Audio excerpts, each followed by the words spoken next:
Human life is neither endless, nor is the life of institutions that humans create to make lives easier. Virtually every institution ever established has later degenerated into tyranny. But one thing we can learn from this fact is that we can prepare ourselves for the future and make them irrelevant before they cause more damage.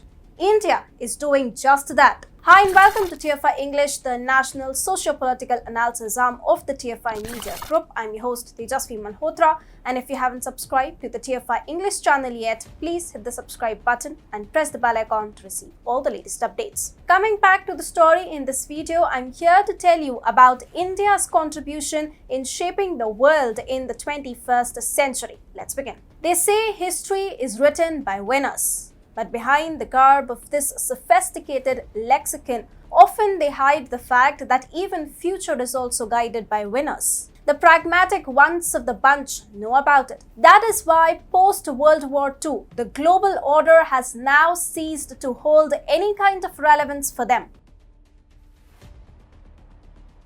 Recently, Hardeep Singh Puri, Union Minister of Housing and Urban Affairs and Petroleum and Natural Gas, was speaking at the Express Adda. In his soothing tone, he explained his viewpoints on everything ranging from India's foreign policy to how changing fuel consumption patterns are going to alter India's bilateral as well as multilateral relations. When he was asked about Uncle Sam not willing to step up to solve various crises, he subtly hinted that issues are interlinked and America is not in a position to solve them. He cited US's struggle with the highest inflation rate in 46 years to substantiate his argument. Puri added that even Europe is preoccupied with itself, asserting that there is a need for tweaking the world order.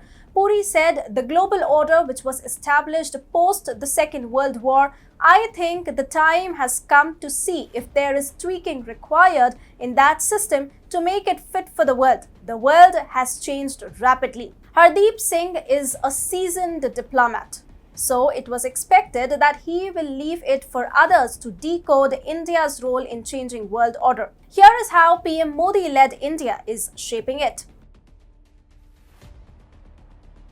India is no longer an economy hit by policy paralysis. The bureaucrats of the socialist era no longer hold relevance. The official process of establishing a business in India is streamlined. India's jump in ease of doing business ranking is a prime example of that. Through infrastructure projects like Bharatmala, Sagarmala and National Infrastructure Pipeline, among others, the problem around the connectivity for the transportation of raw materials and the finished goods looks all sorted now. It has pushed investors to pour their money into India. Especially in the post-pandemic world order, India is emerging as a replacement for China. The young workforce and the government's drive towards skilling them is a major factor. Initiatives like Atmanirbhar Bharat, Make in India, Stand Up India and Startup India, among others, have made sure that local companies are at the forefront of these changes. Desi unicorns are the big buzzword in India.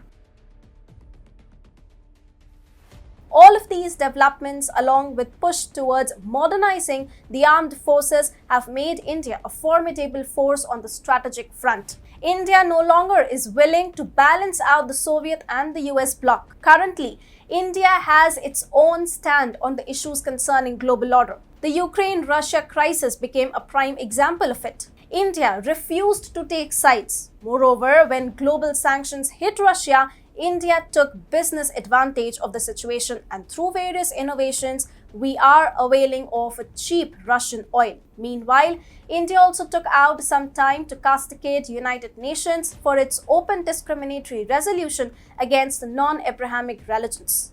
India is galvanizing other multilateral forums like the International Solar Alliance, G77, and BRICS, among others, to end the hegemony of the United Nations.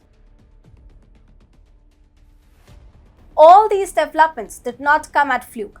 India is making specific arrangements to secure its interests, which were earlier dependent on other countries. For one, our defense manufacturing is getting Atmanirbhar. Similarly, we are taking oil exploration on a warlike footing to reduce our dependence on OPEC and ultimately eliminate it. The push for green energy is another reason why India can proudly stand on its own. The 21st century was going to be an Asian one. China could join hands, but it is not ready to do it. It won't have more muscles in the future precisely because it won't have more muscles due to the aging population. The century is open for India to conquer.